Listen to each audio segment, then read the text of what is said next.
Bismillahirrahmanirrahim. Assalamualaikum warahmatullahi wabarakatuh. Alhamdulillahi rabbil alamin. Wa bihi nasta'in 'ala umuri dunya waddin.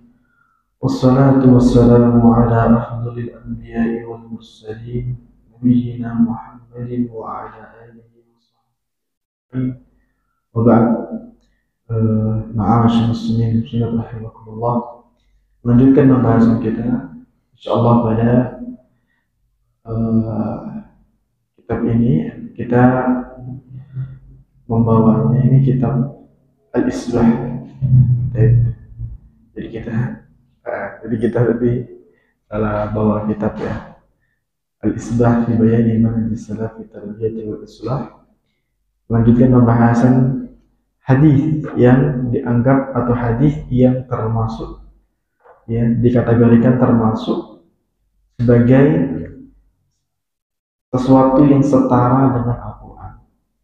Ya, jadi ya kalau dibilang apa saja yang diturunkan Allah kepada Nabi Muhammad SAW, maka jawabnya apa? Jawabnya apa? Ini dia, Al-Quran dan Sunnah. Yakin, Al-Quran dan Sunnah. Hadis itu diturunkan, hadis di kemudian kalau cuma dikatakan atau nggak bisa dikatakan diturunkan itu gara-gara Nabi Muhammad yang menyampaikan. Al-Quran Nabi Muhammad yang menyampaikan. Jadi ingat ya, ketika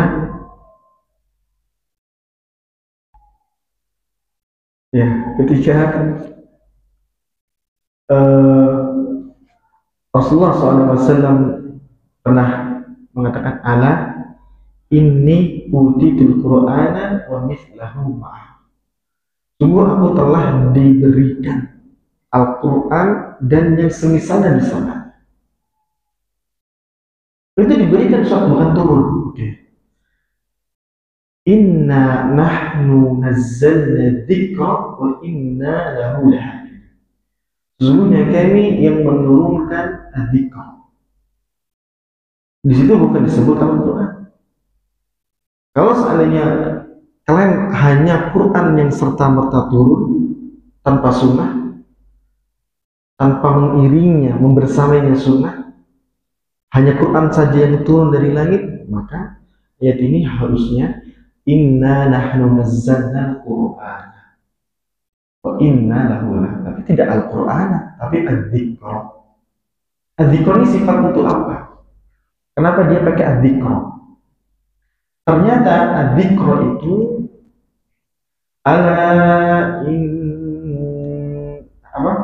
ala bidzikrillahi tatma'innul qulub. Dzikr itu adalah istilah sifat yang diberlakukan untuk dua benda. Satu, Al-Quran.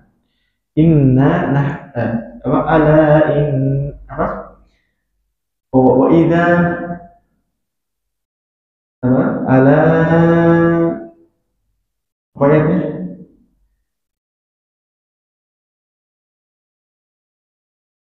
pokoknya di ujungnya ini ala bidzikrillahi tatma'innul qulub. Ya, ketahuilah bahwa dengan zikir kepada Allah hati itu menjadi tenang. Zikir di sini adalah Al-Quran. Ketahuilah dengan Al-Quran hati menjadi tenang. Tapi dalam ayat yang lain, zikir itu artinya sunnah. Ayat sebutkan itu dengan kata zikir dan itu maknanya sunnah. Apa? Wa anzalna ilaika dzikra litubayyina lin-nasi ma nuzzila ilaihim. An-Nahl ayat 44. Dan kami telah turunkan, kalimatnya apa? Kami turunkan, dia dari atas ke bawah diturunkan. Siapa? Allah kepadamu Muhammad adzikra, zikir. Zikir apa kira-kira ini? Lihat sifatnya, lihat fungsinya. Litubayyina lin-nasi ma nuzzila ilaihim, untuk engkau Muhammad menjelaskan kepada manusia apa yang telah diturunkan kepada mereka dari Al-Quran. Jadi ada satu benda yang Allah turunkan kepada Nabi Muhammad untuk menjelaskan kandungan Al-Quran. Sehingga jelas benda tersebut tidak lain adalah as-sunnah. As-sunnah. Sehingga ini kalimat ini menerangkan kepada kita bahwa sunnah disifati dzikir sebagaimana Al-Quran disifati dzikir. Maka tatkala Allah mengatakan inna nahnu nazzalna dzikra wa inna lahu lahafizun, kami yang telah menurunkan dzikir. Bukan disebut Al-Quran tapi dzikir, untuk menggambarkan dzikir ini sifat untuk dua benda, Al-Quran sekaligus as-sunnah. Kok as-sunnah? An-Nahl ayat 44. Wa inna lahu lahafidun, dan kami yang menjaga keduanya. Al-Quran nggak akan ada yang berani atau bisa ya memasukkannya. Karena dia dijaga di dalam hati dengan dihafal, dijaga di dalam tulisan dengan disumpah. Sementara hadis dijaga sama Allah nggak ini? Dijaga. Buktinya sampai hari ini 1446 Hijriah, 1447 Hijriah kita dapat tahu mana hadis tentang sholat Nabi yang benar. Makanya ada sholat sesuai sunnah, ada puasa sesuai sunnah, ada zakat sesuai syariat. Itu semua dari hadis yang menerangkan bagaimana ya Rasulullah SAW mengerjakan ibadah tersebut, dan itu adalah sunnah atau hadis yang sahih, yang terjaga. Ada yang palsu, ada yang berusaha membuat hadis palsu, ada yang berusaha membuat hadis dhaif, ada yang berusaha mengkaburkan kemurnian hadis, ada, tapi nggak berhasil. Buktinya Imam Bukhari ya, kitabnya adalah tersahih setelah Al-Quran. Itu kitab Quran atau kitab hadis? Besar. Tatkala Imam Bukhari kitabnya buatan manusia, bukan Nabi, tidak ada yang bisa merubah-rubahnya, tidak ada yang bisa mengacak-ngacaknya. Menunjukkan bahwa hadis dijaga oleh Allah Subhanahu wa Ta'ala. Karena Imam Bukhari itu ada menyusun Sahih Bukhari, dia menyusun hadis-hadis sahih saja. Makanya kita lihat terjaga. Berarti kalau ditanya lagi apa yang Allah turunkan kepada Nabi Muhammad, Al-Quran dan As-Sunnah. Ini yang belakang As-Sunnah ini agak panjang sekarang. Kalau dulu simpel, di zaman sahabat apa yang turun kepada Muhammad? Al-Quran dan Sunnah. Wahyu itu dua, wahyu Quran, wahyu Sunnah. Bahkan saking sunnahnya itu menunjukkan, sunnah itu, hadis itu menunjukkan bahwa itu benar berasal dari Allah, bukan karangan Nabi. Benar-benar diturunkan kepada Allah sebagaimana Al-Quran. Cuma bedanya Al-Quran tidak boleh diganti lafaz dan makna. Begitu dari Allah ke Jibril, Jibril ke Nabi Muhammad, enggak boleh. Kalau hadis ya boleh disesuaikan bahasanya oleh Nabi Muhammad. Jadi tapi maknanya tidak boleh sampai keluar sedikit pun. Kata Allah apa? La akhadnahu minhu bil yamin. Kami pegang dengan tangan kami, pegang, kami renggut dengan tangan kami. La qata'na minhu watin, kami putus nadi. Nabi siapa ini? Nabi siapa? Nadinya Nabi Muhammad SAW. Jadi tidak mungkin keluar dari makna yang Allah inginkan. Makanya dalam hadis itu sendiri ada hadis qudsi, menunjukkan bahwa ini hadis itu memang wahyu yang Allah turunkan. Karena dalam hadis sendiri Allah berfirman. Jadi kalau kita tahu Allah berfirman dalam Al-Quran, sekarang kita perlu tahu bahwa Allah juga berfirman dalam hadis. Apa contohnya? Contohnya adalah ya ketika fima yarwi an Rabbihi tabaraka wa ta'ala, Nabi SAW ya meriwayatkan daripada Rabbnya, dan Rabbnya berfirman. Ini bukan Quran. Ya ayuhan nas, inni haramtu dzulma 'ala nafsi wa ja'altu bainakum muharraman fala tadzalamu. Wahai manusia, sungguh telah aku haramkan kezaliman atas diriku dan aku jadikan ya haram kezaliman di antara kalian, maka jangan berbuat zalim. Dalam hadis Anas bin Malik, hadis ke-42 dari hadis Arba'in. Ya bani Adam, innaka law ataitani bi qarabil ardi khataya thumma laqitani la tusyriku bi syai'an ataitu bi qarabil maghfiratan. Wahai anak Adam.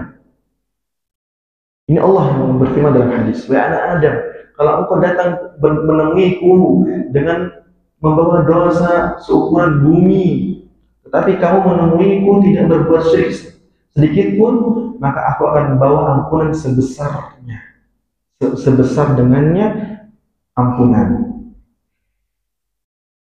Jadi menunjukkan hadis itu juga diturunkan. Hadis itu juga adalah firman Allah Subhanahu wa taala, atau hadis itu wahyu Allah Subhanahu wa taala gitu.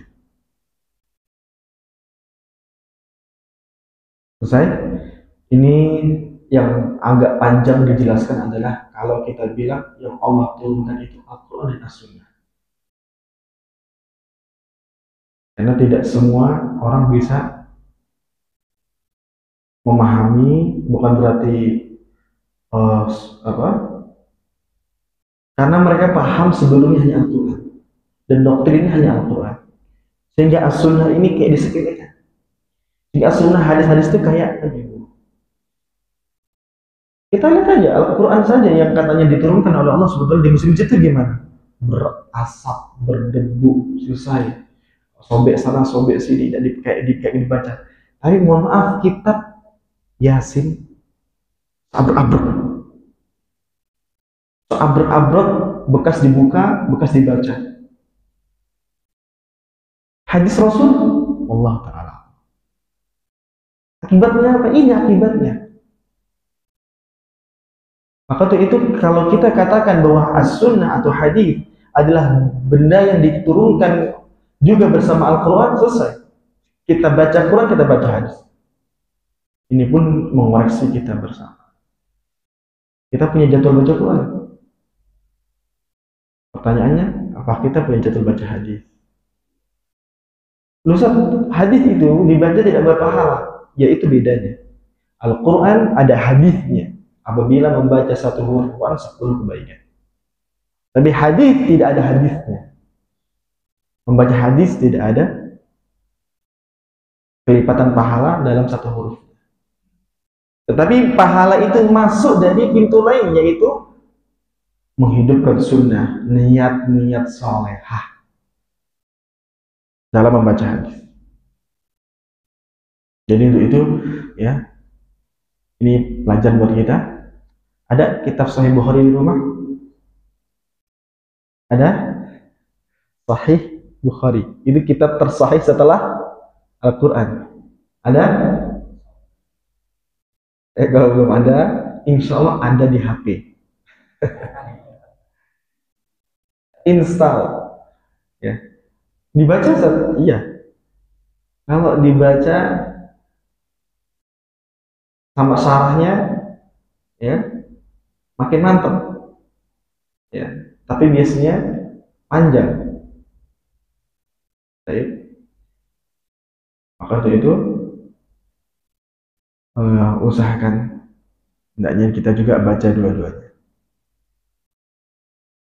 Pelajari lah, kalau nggak dibaca pelajari. Ini ada hadis ada kajian hadis sebain di banyak ya di kota Jambi ini ada kajian hadis arba'in, ada kajian hadis Bulughul Maram, ada kajian hadis Umdatul Ahkam, ada kajian hadis Sahih Bukhari, ya kan? Ada kajian hadis kalau itu Al-Jami' As-Shaghir. Banyak kajian hadis sebenarnya Jambi. Apalagi di YouTube itu banyak lagi. Ya sekali-kali lah per 5 menit lah. Per 5 menit yang kajian-kajian singkat tentang hadis. Tapi runtut Sahih Bukhari gitu. Tapi punya yang grup Sahih Muslim itu sebenarnya pengen kayak gitu, tapi bergeser wajah. ya, berganti wajah jadi tanya jawab. Padahal maksud kami mungkin nanti ke depannya lah ya. Eh, tadi ini memperjuangkan menyuarakan hadis minimal 5 menit, dibaca disarah cukup. Nanti tapi urut. Ya, jadi nggak buang waktu tapi juga nggak kosong. Jadi seperti itu. Ini yang perlu kita pahami. Soalnya apa? Sama-sama diturunkan bersama Al-Quran Al-Karim. Baik, sekarang kita masuk sesi bantahan untuk Quraniyun. Quraniyun ini majelis. Wah itu itu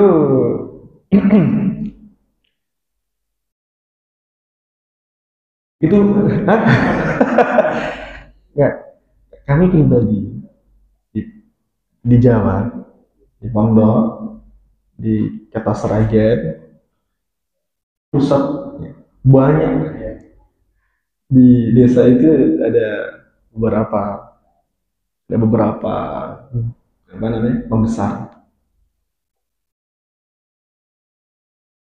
Ya artinya gini, artinya eh, tidak tidak tidak semuanya Quraniyun. Ada mereka terima hadis kemudian terbuka. Awalnya tidak terima hadis kemudian akhirnya terima hadis. Kajian mereka atau kajian sebagian orang-orang yang mengatasnamakan hanya Quran-Quran saja ternyata masih juga menggunakan hadis. Baik, walaupun pernah ya apa makanya ketika pas nih bantahan ini disampaikan kepada mereka atau kepada orang-orang yang hanya mengambil Al-Quran saja nggak mau dari hadis, itu mereka kemudian taubat, artinya membuka diri kemudian ambil hadis, menggabungkan terkena hadis. Jadi sudah mulai kendor sekarang, apalagi ketuanya sudah meninggal dunia, jadi sudah mulai kendor, tapi nggak tahu di kabupaten, ya nggak tahu di yang jauh-jauh seperti kita ini. Kalau di Jambi ini masih sedikit lah ya, nggak tahu. Di Tungkal ada, Hah? Di Tungkal ya.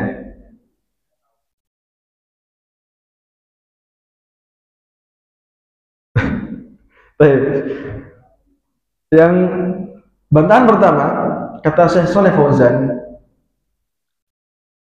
ya,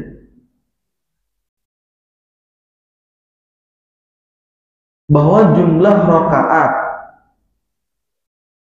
doa dan bacaan sholat, berdiri, ruku dan sujudnya, rincian waktu sholat tidak ada dalam Al-Quran, hanya ada dalam hadis. Kok sholat Ustaz? Wudhu gimana? Wudhu ada ayat yang menjelaskan tata cara. Al-Ma'idah ayat 6. Idza kuntum ila sholati faghsilu wujuhakum wa aydiyakum ila al-marafiq wamsahu bi ru'usikum wa arjulakum ila al-ka'bain. Udah tata cara selesai. Memang ini kata para ulama keutamaan wudhu. Wudhu itu satu-satu ibadah yang tata caranya dijelaskan oleh Al-Quran dan Sunnah. Sholat aja lebih besar dari wudhu, lebih agung daripada wudhu. Karena wudhu ini wasilah menuju sholat, tujuannya ya sholat. Ternyata nggak disebutkan tata cara. Bahkan jumlah rakaatnya nggak disebut dalam Al-Quran. Disebutkan di mana? Dalam hadis. Satu. Kedua, zakat. Ya. Takaran zakat, jenis harta yang keluar zakat, masa berzakat, usia ya dalam berzakat tidak disebutkan dalam Al-Quran.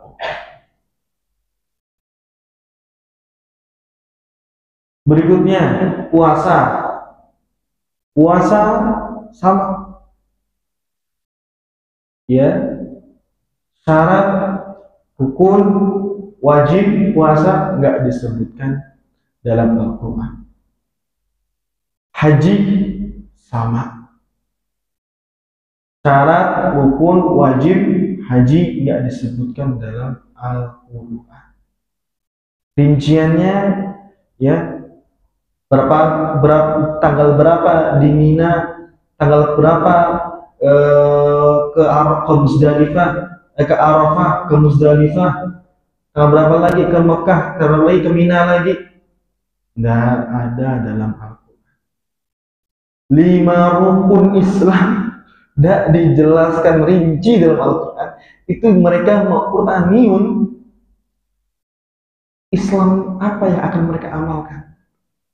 5 rukun Islamnya nggak dijelaskan secara rinci dalam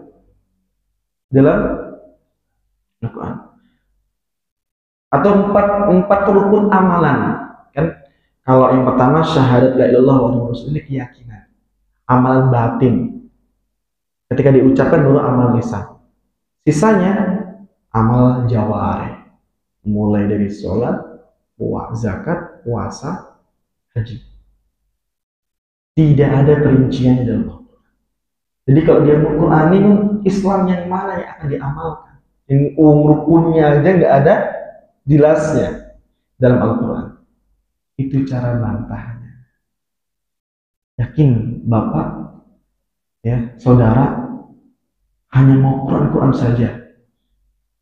Iya, saya sudah lelah dengan perselisihan ini. Saya ingin keluar dari perselisihan, hanya terima dari Al-Quran yang jelas-jelas sahih. Ternyata dia habis sholat duhur. Gimana sholat duhur? Dari mana sholat duhur ini? Kenapa Bapak sholat duhur gitu? Belum lagi dijelaskan lagi sholat, zakat, puasa, haji. Rinciannya tidak ada dalam Al-Quran, tidak bisa diamalkan kecuali dari hadis. Insya Allah dia tobat, insya Allah. Jika Allah memberikan hidayah. Tapi jelas kita sudah punya kunci ya, yang mengunci dia, mematahkan pendapatnya. Baik. Maka madhab yang benar, madhab Ahlussunnah wal Jamaah, istadiduna bis sunnah, mengambil dalil dari sunnah, dari hadis. Dengan yaj'aluna al-Qur'ana fi darajatil ula thumma sunnata, menjadikan Al-Quran di peringkat pertamanya, baru setelah itu sunnah. Thumma ijma'a, kemudian ijma'. Ijma' itu yang tidak ada dalil Al-Quran dan sunnah, tapi berangkat dari situ, dari pertimbangan Al-Quran sunnah, atau kesimpulan, atau produksi dari Al-Quran sunnah. Kalau ada Al-Quran, ada sunnahnya ya. Makanya ijma' itu tidak disebut ijma' kecuali setelah Rasul meninggal dunia. Nabi harus meninggal dulu, baru ada muncul produksi ijma'. Tapi kalau Nabi masih ada, nggak mungkin bisa ijma', karena semua dikembalikan kepada Nabi. Ijma' ini adalah dikembalikan kepada pendapat ulama secara keseluruhan, ya, dari ujung ke ujung, tidak ada yang menyisih satu. Minimal diam, sepakat, walaupun nggak bersuara. Itu ijma'. Jadi ada ulama itu buat kitab kumpulan ijma' Islam. Jadi kumpulan amal-amalan yang dikatakan ijma'. Betapa beratnya, tapi karyanya sering jadi rujukan. Karya Imam Al-Munziri. Kemudian dzummal qiyasa, kemudian qiyas, yang ketiga qiyas. Qiyas ini semakin di zaman yang tidak lagi di zaman yang banyak hal-hal baru yang dalil tidak jelas menyatakan hukumnya, sehingga dia dikiaskan kepada yang ada dalilnya. Ini ada dalilnya, ini enggak ada. Ya, beras itu kias kepada kurma, gandum, betul. Iya, beras. Ya kan dalam hadis nggak disebut beras. Kok ada keluar beras dalam zakat fitrah? Tamar disebutkan so'an min tamrin, au burrin au syairin, udah 3 itu. Beras nggak disebutkan. Bukan berarti kemudian nggak bisa. Masuknya yang mana? Al-Quran nggak nyebutkan beras. Udah, berarti nggak ada dalil dalam Al-Quran. Hadis pun nggak ada. Kurma gandum adanya. Ijma, gimana ijma? Beras cuma di Asia. Sementara sebagian lain mungkin gandum. Jadi nggak bisa diratakan. Maka kembalilah kepada kias. Bisa dikiaskan kepada yang ada dalilnya, kurma atau gandum. Oh, bahan makan pokok itu adalah pengaitnya, berarti beras bisa. Sehingga kalau bahan pokoknya jagung, ya jagung, bukan beras. Bahan pokoknya sagu, ya sagu, bukan beras. Baik, seperti itu. Pernah seumur hidup keluarkan jagung bukan beras? Terus kita agak aneh gitu ya, tapi nggak bisa. Kita lihat bahan pokoknya apa di masyarakat tersebut. Jagungnya udah kita timbang jagung seukuran beras. Baik, kemudian kita lanjutkan. Lakin hunaka tawaifu minad-dullali la yahtajjuna bisunnah. Di sana ada kelompok-kelompok lebih dari satu, ya, yang tidak mengambil hujah dari sunnah. Satu, mereka siapa? Khawarij. Khawarij, ya, itu adalah kepalanya. Jadi kan kalau kita lihat aliran-aliran yang menyimpang itu, ya, induk-induknya kebaca. Ya, walaupun sekarang namanya ganti-ganti, tapi induknya itu, ya, satu, Khawarij. Di antara karakter aliran Khawarij itu adalah menolak sunnah, ya, anti sunnah. Kemudian, ya,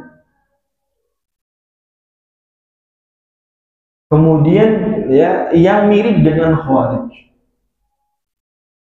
ya, jadi mungkin yang mengikuti aliran Khawarij tapi dengan nama lain. Yang hari ini wallahu alam apa namanya.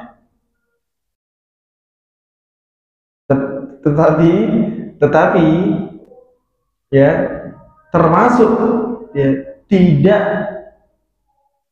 istiqamah atau tidak di jalan yang lurus itu adalah ketika seseorang ada sunnah, ya, ada sunnah hadis, dia tidak ambil hujah dari hadis tersebut, bahkan dia buat yang sesuai kepentingannya, sesuai dengan kelompoknya. Pencipta atau maniak kopi, maka dia buat yang minum kopi masuk surga. Yang dalam kerongkongannya ada butiran kopi, surga. Kalau dilihat bukunya, mau dicari, temu, betul. Klik aja kata-katanya itu, insya Allah nggak muncul. Nggak pakai bahasa Arab, pakai bahasa Arab. Muncul. Tapi palsu. Jadi kadang dia tidak berhujah dengan sunnah, maksudnya dia, ya, membuat sunnah versinya, sehingga dia tidak mengambil sunnah yang sebenarnya Rasulullah SAW. Itu akhirnya sama tidak berhujah. Walaupun ditanyakan ada dalilnya, ada apa? Ada hadis. Istilahnya mereka akan hadis, nggak akan kata orang, kata hadis. Tapi ternyata hadisnya buatan. Itu termasuk tidak berhujah dengan sunnah yang sebenarnya. Itu yang maksudnya yang sejalan dengan Khawarij di zaman dahulu. Baik. Kemudian fahum la ya'khudhu bil Quran. Mereka gak ngambil Al-Quran. Mereka sebenarnya orang-orang yang Quraniyun. Nih sejatinya Quraniyun nih. Quraniyun sejatinya mereka tidak mengambil Al-Quran juga. Karena gini, ya, Al-Quran dan Sunnah itu satu kesatuan. Maksudnya mereka saling beriringan. Kalau nggak ambil sunnah berarti nggak ngambil Quran. Walaupun dia klaim ambil Quran, itu nggak ambil Quran. Atau dia ambil sunnah saja, nggak mau ambil Quran, itu nggak ambil sunnah. Kapan satu ditinggalkan, meninggalkan sunnah. Itu singkatnya. Kapan satu ditinggalkan, meninggalkan semua. Makanya jangan beragama sebagaimana agamanya orang kaum Yahudi. Apa? Amana bi ba'd wa kafara bi ba'd. Beriman dengan sebagian, kufur dengan sebagian. Ini yang namanya kata orang-orang sekarang ini, ya, motong-motong hadis, motong-motong dalil, sebagian-sebagian. Dalil Quran diambil, sunnah dibuang. Dalil sunnah diambil, Quran dibuang. Nggak bisa, dia harus satu. Ambil dua-duanya, kesatuan. Makanya kata Syaikh Fauzan, yang mengatakan hanya Qurannya, dia tidak Qurannya. Selama dia tidak ambil sunnah, dia tidak ambil Quran juga pasti. Kenapa? Karena Nabi SAW mengatakan, yu'allimuhumul kitab wa hikmah. Kata Allah, ciri-ciri nabimu itu yang mengajari kamu Al-Quran dan mengajari kamu As-Sunnah. Ciri-ciri nabimu itu adalah yang mengajari kamu atau mereka itu umatnya Al-Quran dan As-Sunnah.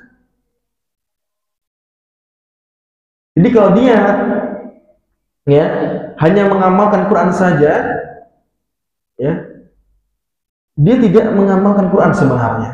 Karena Al-Quran justru mengajarkan untuk mempelajari sunnah. Ini kan ayatnya, yu'allimuhumul kitab wa sunnah. Ini gimana? Di surah Al-Jumu'ah ayat 2. Dalam Al-Quran, iya. Kalau Anda memang Quraniyun, ini ada ayat seperti ini, Anda ambil nggak? Kalau Anda nggak ambil, berarti Anda bukan Quraniyun. Karena Quraniyun itu maksudnya mengamalkan seluruh kandungan Quran, seluruh ayat Quran. Kalau gitu artinya Anda mengamalkan sesuai nafsu, apa yang ditunggangi hawa, maunya. Sementara Al-Quran mengatakan pelajari Al-Quran, pelajari sunnah. Dia bilang saya nggak mau ambil sunnah, berarti dia tidak menerima ayat soal Jumat ayat kedua. Berarti dia tidak Quraniyun. Itulah kenapa nggak mungkin Al-Quran itu pasti akan mengarah ke sunnah. Al-Quran itu pasti akan mendukung sunnah. Kalau dia bilang Quraniyun, pasti dia harus belajar sunnah. Mesti kayak gitu. Karena kalimatnya Nabi sendiri sifatnya mengajari umat, yang sosok yang mengajari umat Al-Quran dan As-Sunnah. Dan ini ditemukan dalam Al-Quran. Kalau ini nggak diambil, bukan Quran. Dalam ayat yang lain surah An-Nisa ayat 80, may yuti'ir rasul faqad ata'a Allah, yang taat kepada Rasul, yaitu ya sunnah maksudnya, maka dia telah taat kepada Allah, yaitu Al-Quran. Berarti yang taat menjalankan sunnah, maka dia telah menjalankan Al-Quran. Jadi nggak bisa. Justru dia bukan Quraniyun kalau ternyata ayat ini ditolak. Dan masih banyak lagi di situ. Jadi ternyata Quraniyun bukan Quran niyun. Kenapa? Karena ada ayat Al-Quran yang menerangkan untuk belajar sunnah, untuk mengamalkan sunnah, bahkan menjadikan sunnah itu sebagai standar untuk Al-Quran. Barang siapa yang taat kepada Rasul, maka dia telah taat kepada Allah. Maksudnya baik.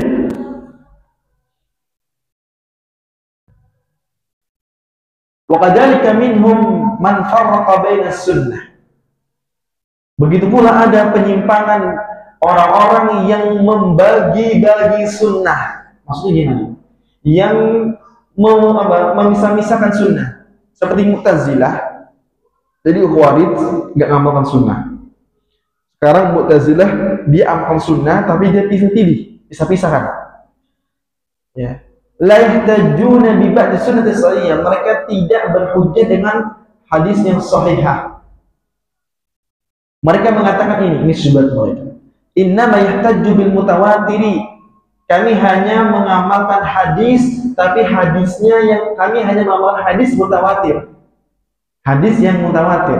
Wa ammal ahad ataupun hadis yang ahad, kami tidak mengamalkannya dalam urusan keyakinan. Sehingga akan banyak sifat Allah yang ditolak oleh mereka. Makanya Mu'tazilah itu adalah kaum yang hanya menerima nama Allah dan tidak sifat. Jadi Allah punya nama tapi tidak punya sifat. Kenapa? Karena ya mereka meyakini bahwa sifat itu akan membuat Allah mirip dengan manusia, makhluknya. Dan yang kedua, karena hadis-hadis yang mendukungnya hadis ahad, walaupun sahih. Neraka, surga, neraka, azab kubur, melihat wajah Allah, itu semua hadis-hadis yang sahih tapi bukan mutawatir. Apa beda mutawatir atau beda ahad? Insya Allah setelah azan.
Baik. Sebelum kami jelaskan mutawatir dan ahad. Mengapa mereka membedakan mutawatir dan ahad? Mengapa Mu'tazilah itu membeda-bedakan mutawatir dan ahad? Perbedaan mutawatir dan ahad itu memang ada, dibahas dalam ilmu hadis, dan itu dibahas untuk dipelajari mutawatir dan ahad, bahwa mutawatir itu pasti diterima, ahad itu ada yang bahkan sebagian besar ahad itu diterima, karena ahad itu isinya ada sahih, ada hasan, ada dhaif. Jadi kalau kita bahas ilmu hadis, sahih, hasan, dhaif itu pada pembahasan hadis ahad. Kalau di mutawatir nggak akan ketemu. Baik. Jadi mereka itu berarti tahu ilmu ini. Itu pertama. Fakta pertama, mereka tahu ilmu ini. Tahu ilmu hadis. Yang kedua, mereka ini mengedepankan akal, ya, pertimbangan akal, murni akal daripada dalil. Ya.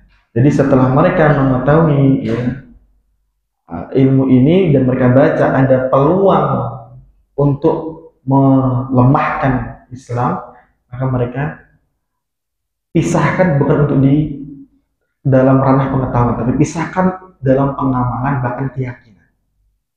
Mereka punya celah. Mereka tahu yang mutawatir yang pasti benar. Yang ahad ini banyak benarnya, tapi ada salahnya. Ini kesempatan. Kita lemahkan Islam, kita katakan begini. Ya. Tidak terima keyakinan dari hadis ahad. Maksudnya tidak diterima keyakinan yang terriwayat tersebut tersirat dalam hadis-hadis yang ahad.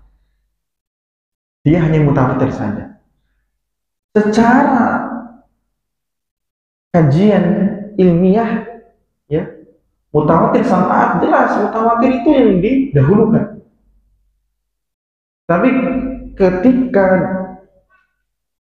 kajiannya sudah kajian, ya, rasional akal, maka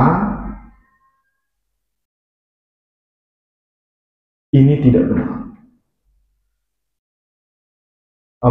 Tidak benar. Jadi mereka ini tahu celah untuk melemahkan Islam dengan cara, karena nanti akan banyak keyakinan yang menyerang akal mereka atau mengusik akal mereka dari hadis ahad.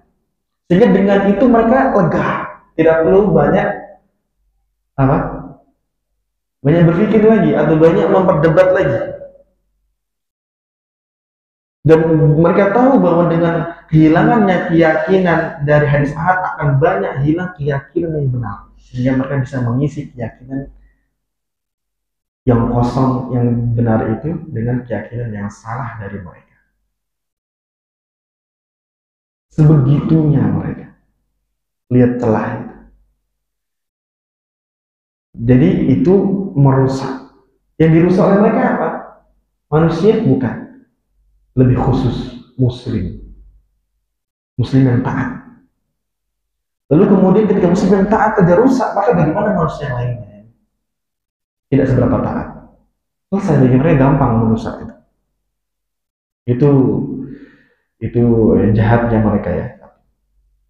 Yang kedua, ya, tadi mereka mengedepankan pertimbangan akal. Karena mereka ini adalah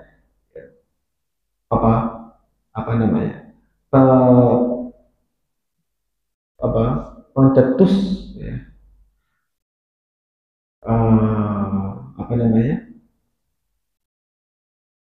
pencetus atau penghasil, ya, orang-orang yang mengedepankan akal. Namanya aqlaniyun. Tadi Qur'aniyun, sekarang aqlaniyun.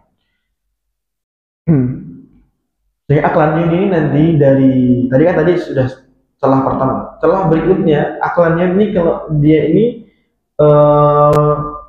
pertimbangan akalnya lebih diprioritaskan, maka Sahih Bukhari harus ditolak. Sahih Bukhari padahal Sahih Bukhari itu adalah buku pegangan setelah Al-Qur'an. Kata dia gampang orang aqlaniyun bantahnya atau ngelesnya. Mereka bilang gini dia. Ya, gimana kita mau mengorbankan akal kita hanya cuma gara-gara hadis buatan seorang yang nggak dikenal seperti Bukhari. Kita nggak pernah ketemu Bukhari, nggak tahu gimana Bukhari. Dia laki-laki, kami laki-laki juga. Dia makan nasi, Anda makan nasi juga kita tadi. Akal saya, akal yang berpikir harus tunduk dengan maunya hadis yang diriwayatkan oleh orang yang sudah nggak diketahui siapa. Wah, itu luar biasa. Luar biasa. Jadi Mu'tazilah dibilang berhasil di hari ini, ya bukan berhasil, ada hasil, ada hasil. Baik, kita bedakan mutawatir dan ahad. Mutawatir dan ahad ini pembahasan dasar hadis. Bahwa hadis Nabi Muhammad SAW, seluruh hadis, ribuan hadis, bahkan jutaan hadis, itu cuma antara mutawatir atau ahad. Sahih itu nanti, sahih itu nanti. Mutawatir dan ahad. Saya sudah. Mutawatir artinya adalah hadis yang diriwayatkan oleh banyak orang. Ada yang mengatakan minimal 10. Ada yang mengatakan minimal 30. Pokoknya minimal banyak orang. Itu minimnya. Banyak. Mutawatir. Jenis hadisnya seperti itu. Jadi kalau kita buka satu hadis misalnya, man kadzdzaba alayya muta'ammidan. Kita cari di kitab hadis, kita klik, muncul 10 lebih, itulah mutawatir. Siapa saja yang membawa, itulah mutawatir. Jadi dia pengennya seperti itu Mu'tazilah. Itu kan dia mempermainkan logika kita. Secara logik ya mutawatir pasti unggul gitu loh dari ahad. Cuma nggak boleh juga ahad itu ditolak semuanya karena ada yang baiknya. Bahkan hadis keyakinan itu banyak dari hadis ahad. Itu yang sebenarnya tujuan mereka itu ingin mengosongkan keyakinan. Baik. Di mutawatir itu yang diriwayatkan. Kemudian hadis tersebut ya dinukil dengan kata-kata sami'tu, aku dengar, ya, ra'aitu, aku lihat, haddatsana, ya, telah menceritakan langsung, menunjukkan bahwa ada peranan indera. Hadis kalau ada peranan indera itu kuat sekali. Berarti dia benar-benar di setempat, bukan katanya, bukan dari orang, tapi dia di tempat dalam hadis. Dia lebih yakin, lebih terpercaya.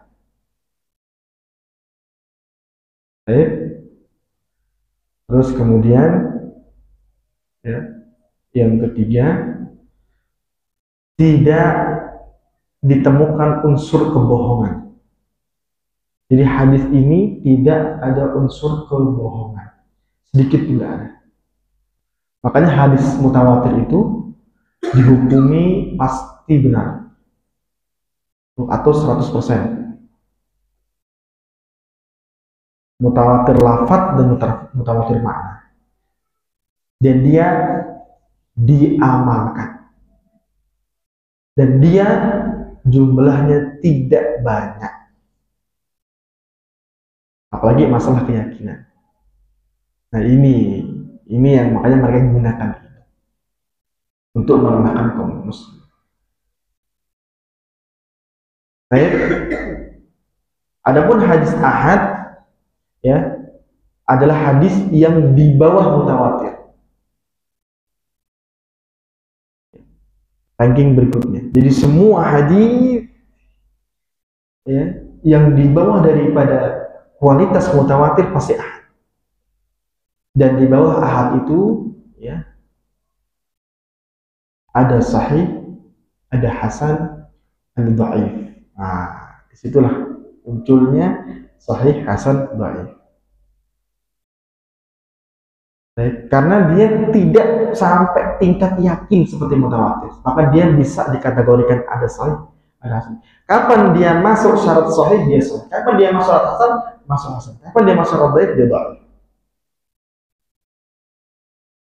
Baik. Sehingga yang benar sikap kita adalah adil dan jujur dan penuh terbuka.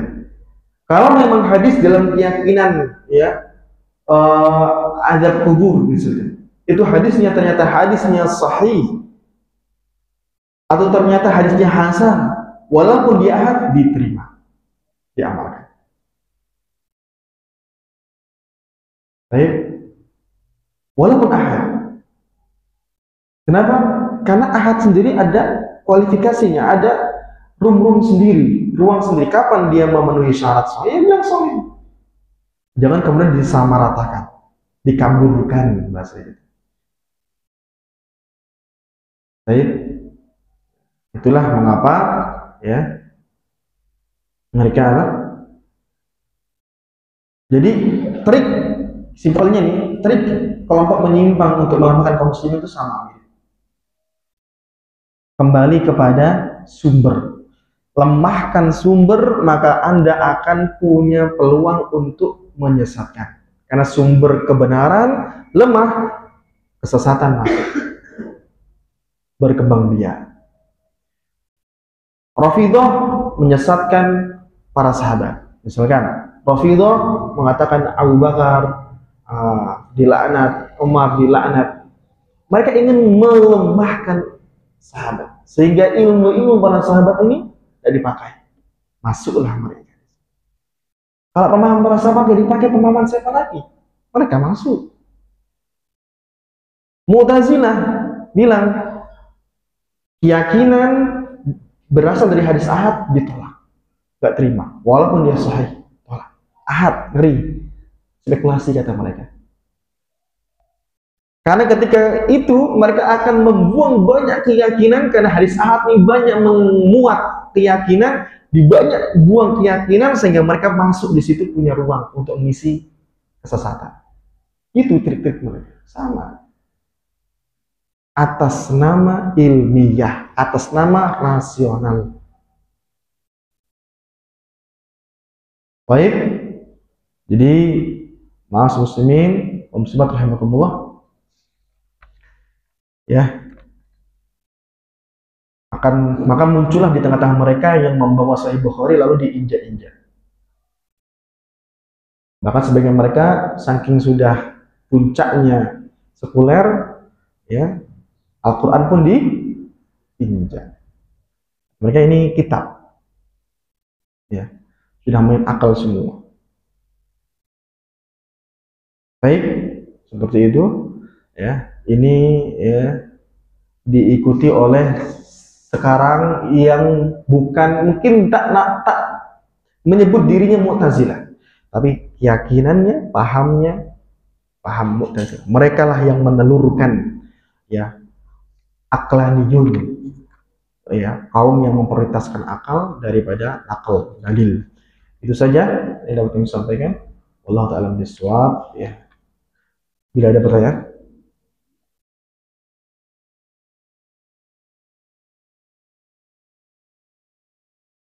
Ya. Wassalamualaikum warahmatullahi wabarakatuh.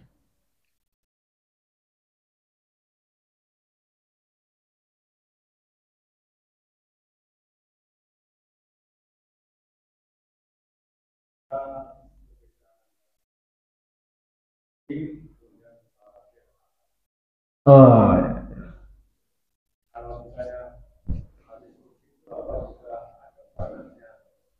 Oh, ya. Saya.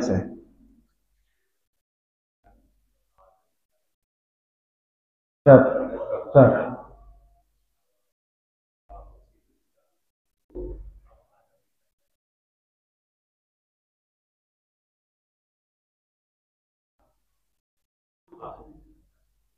Hadis qudsi itu masuk di grup ahad.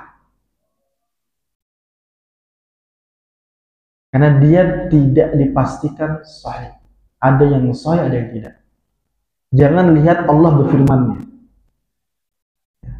Karena ini bukan Al-Quran yang bisa dipalsukan. Tapi walaupun dipalsukan bisa dipecahkan. Nah, iya, nanti biasanya dalam hadis itu qala Rasulullah qala Allah Ta'ala. Rasul bersabda, Allah berfirman.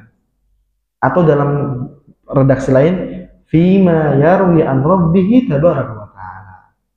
Anin Nabi SAW dari Nabi. Ya. Fima yarwi an rabbih tabaraka wa ta'ala. Berdasarkan atau sesuai dengan yang telah ia riwayatkan dari Rabbnya. Nah, ini hadis qudsi, redaksi hadis qudsi. Tapi hadis qudsi ini ya, jangan dilihat dari kalau Allah Ta'alanya. Maksudnya untuk menilai sahih tidaknya. Tapi kalau untuk menilai ini hadis qudsi atau bukan dari kalimat itu. Qala Rasulullah SAW, qala Allah Ta'ala.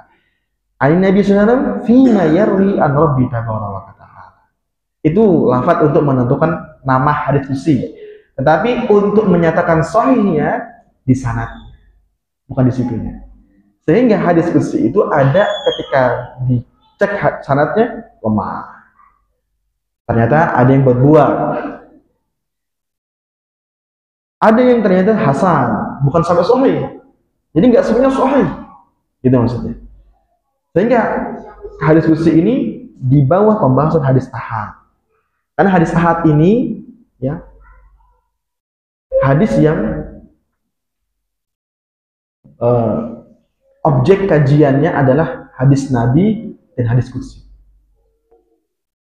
Artinya masih ada peluang apakah dia sahih, apakah dia hasan, apakah dia dhaif. Jadi objek kajiannya itu. Tapi kalau hadis mutawatir ya di hadis Nabi dan juga ya wallahu ta'ala apakah ada hadis qudsi yang mutawatir. Karena memang yang sering dikenal itu adalah hadis Nabi yang secara lafaz ya nggak beda-beda. Banyak riwayat itu sama plek, tapi hadisnya cuma ini nih. Man kadzdzaba alayya muta'ammidan falyatabawwa maq'adahu minar. Yang sengaja dusta atas namaku, maka dia hendaknya mengambil tempat duduk di neraka. Itu hadisnya mutawatir, maksudnya banyak perawi, lafadznya plek, nggak ada yang berubah, satu huruf. Namanya mutawatir lafzi. Kalau mutawatir makna itu ya mungkin lafadznya berbeda tapi maknanya satu, mengangkat tangan dalam doa. Itu banyak sekali. Nah, jadi maksudnya hadis Nabi, hadis qudsi itu fokusnya kepada penisbatan hadis tersebut, apakah kepada Allah atau kepada Rasul. Tidak sedang menjelaskan sahih hasan atau dhaif. Artinya bisa sahih, bisa hasan, bisa dhaif. Ya. Sehingga dalam ilmu hadis itu objek itu sebagai objek yang akan dinilai. Hadis Nabi, hadis Nabi ini apa? Yang murni dari Nabi. Maksudnya tidak ada kata-kata Allah. Qala Allah enggak ada. Fima yarwi rabbi tidak ada. Hadis qudsi itu ada qala Allah. Fima yarwi rabbi tabaraka wa ta'ala. Jadi dia objek kajian tinjauan hadis. Baik. Nah, caranya masukkan kepada mutawatir atau ahad. Nah, itu caranya. Di mutawatir ahad ini adalah upaya, cara. Qudsi nabawi itu objek tinjauan. Apakah setiap hadis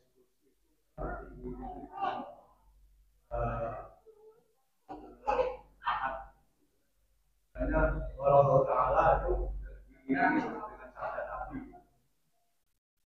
ya, selalu hadis qudsi itu mesti Nabi dulu baru Allah. Selalu diiringi. Qala Nabi, qala Rasulullah, qala Allah. Tidak bisa langsung qala Allah enggak. Ya, beriringan. Karena makna hadis qudsi itu ya hadis yang dinisbatkan kepada Allah Subhanahu wa taala, maknanya, lafadznya dari Nabi.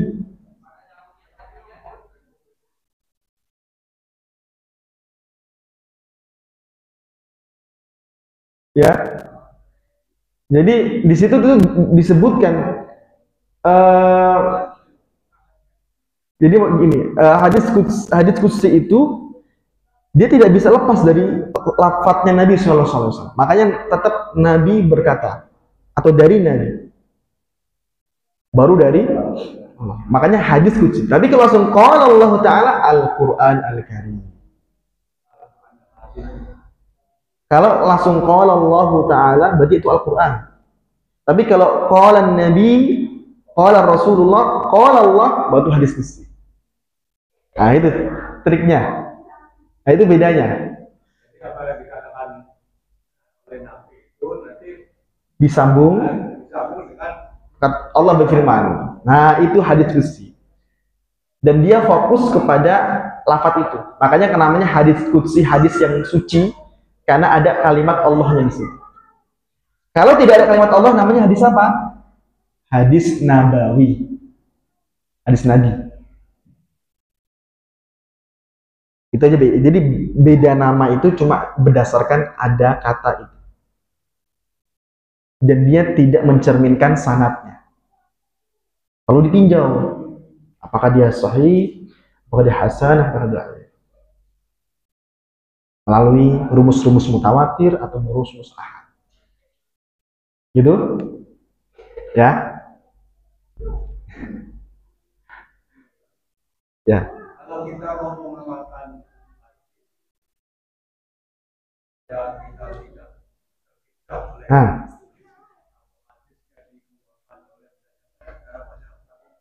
Nah, ini hadis hasan atau sahih atau hasan itu tidak dianggap hadis Nabi. Kalau kita mau mengamalkan itu, kita harus meneliti dulu kesonekan atau bahasanya dari hadis baru kita amalkan. Itu prosesnya berarti akan lama. betul. Bagaimana? Tapi tidak ada cara lain. Solusinya masing-masing. Makanya Imam kemarin kalau tidak singgung. Kalau dia hadis, maka untuk mengamalkannya dua cara. Pertama, ya, pastikan hadisnya sahih atau hadisnya makbul, diterima, diamalkan. Pastikan ini bukan harus kita terjun langsung dalam penelitian, tapi kita perlu tahu statusnya. Jangan sampai kita amalkan belum tahu status. Itu aja. Nah, itu lama. Ya, mulai proses pasti.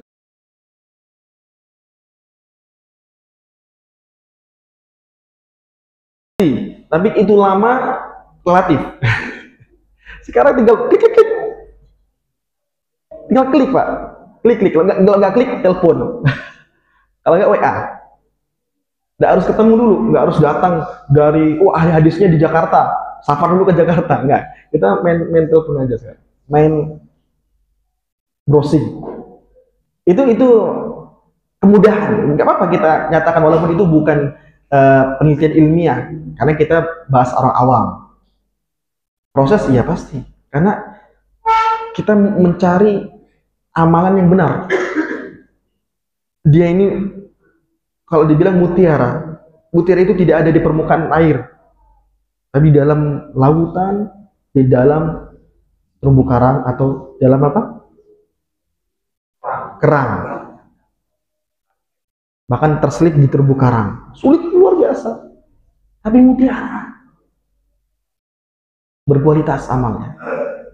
Terus baru itu cari pemahamannya. Pemahaman yang tepat, pemahaman yang benar. Referensinya berarti, oh ini termasuk yang mumpuni ilmunya, oh ini dalam bidang hadis mumpuni ilmunya, oh ini, jadi kita lihat di situ, kita percaya dengan husnudon dengannya, bukan taklid buta, tapi husnudon kepadanya, maka setelah itu kita amalkan. Proses tetap. Al-Quran pun sama, Al-Quran berproses. Kalau kita amalkan Quran tanpa proses ini, ya akan terjadi kesalahan. Misalnya ya,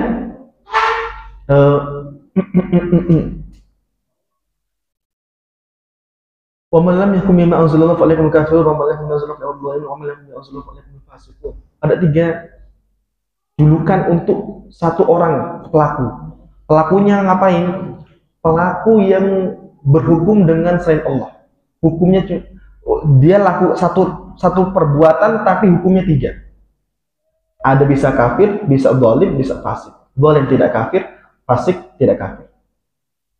Jadi ada sekali yang kafir, ada yang tidak, ada yang tidak. Jadi kalau kayak gini berarti Al-Quran nggak bisa langsung diamalkan, tidak bisa langsung kita terapkan bahwa oh yang selain berhukum sama Allah langsung kafir dan lain. Karena memang butuh proses. Karena itu Al-Quran kata Ibnu Utsaimin, dia tidak perlu dicari lagi kesahihannya, tapi dia perlu dicari pemahaman. Dan itu proses. Jadi semuanya pun berproses. Hanya saja ya kita perlu ya menyadari memang begitu. Tapi agama tetap mudah. Apakah itu menyulitkan? Iya, proses itu semakin seakan-akan lama, sulit. Selektif, ya kan? Selektif. Kalau memang judulnya sulit, jadi kayak eh, agamanya cedera, agamanya ada cacat gitu. Tapi selektif, bahasnya selektif. Ini dalam rangka selektif. Baik, seperti itu. Karena kita di zaman yang masya Allah rantainya panjang sekali. Kalau masih zaman pendek mah gampang-gampang aja. Jadi ini sudah sunnatullah, termasuk fitrah Allah Subhanahu wa taala. Jadi agama ini tetap mudah sebenarnya. Asalnya itu mudah. Yang menjadi sulit itu adalah apa? Kitanya, pelakunya, pemeluknya. Kita pemeluk di akhir zaman yang beda dengan pemeluk di awal zaman. Tergantung pemeluknya. Makanya kata kata Ali bin Abi Thalib ya, ad-dinu yusrun. Ya. Wa qalil sederhana. Yusrun wa qalil sederhana. Wa katharahul jahil. Yang bikin ribet itu adalah ketika kita banyak ketidaktahuan. Nah, itu kita makin ribet. Maka untuk itu insya Allah rutin hadir kajian membantu. Bismillah. Allah ta'ala miswab. Sayyidina Muhammadin SAW. Subhanakallahumma wa bihamdika asyhadu an la ilaha illa anta astaghfiruka wa atubu ilaik. Assalamualaikum warahmatullahi wabarakatuh.